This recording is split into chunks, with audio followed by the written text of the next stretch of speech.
বিশাল এই ছাত্র গণসমাবেশের সংগ্রামী সভাপতি কিশোরগঞ্জ বিএনপির সভাপতি আলম উপস্থিত আছেন।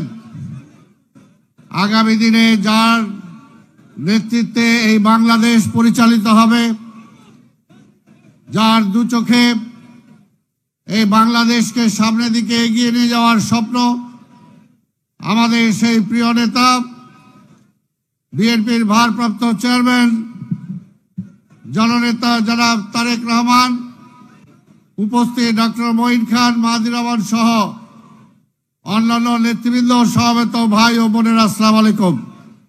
আমি কোনো বক্তব্য দেব না, কারণ এই পাকুন্দিয়া আমার নিজের এলাকা। এখানে ঐতিহাসিক মানুষদের সাথে আমার সম্পর্ক। মাননীয় নেতা, আপনি এক সময় এখানে আমাকে পাঠিয়েছিলেন নির্বাচন করার জন্য।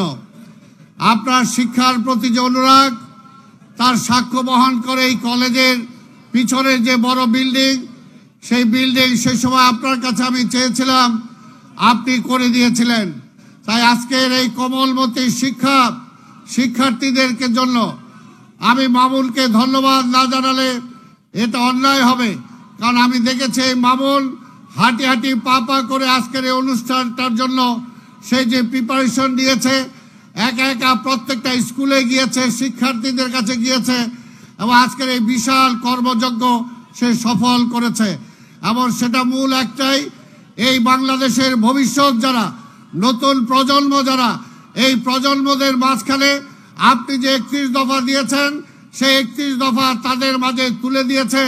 আমি 31 দফার উপরে পরীক্ষা হয়েছে, সেই পরীক্ষার রেজাল্ট আপনার সামনে ঘোষণা করা হবে। তা আমি বক্তব্য দেব না এখানে। আজকে পাকুন্দিয়াতে আপনাকে স্বাগত জানাই এবং আপনাকে শুধু এটাই বলতে চাই, সারা বাংলাদেশে আন্দোলন হয়েছে, কিন্তু দু একটি উপজেলার নাম যদি বলতে হয় তাহলে সেখানে পাকুন্দিয়ার নাম বলতে হবে, যেখানে পাকুন্দিয়ার ছেলেমেয়েরা, অজস্র ছেলেরা বুক পেতে গুলির সামনে দাঁড়িয়েছে, কিন্তু কখনো পিছপা হয় নাই। তাই এই পাকুন্দিয়া হলো আপনার একটি আন্দোলনের ঘাঁটি।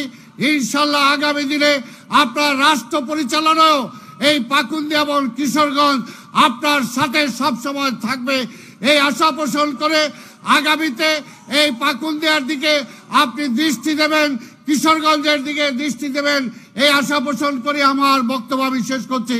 খোদা হাফেজ। বাংলাদেশ জিন্দাবাদ। আগামী দিনের রাষ্ট্রনায়ক তারেক রহমান জিন্দাবাদ, জিন্দাবাদ।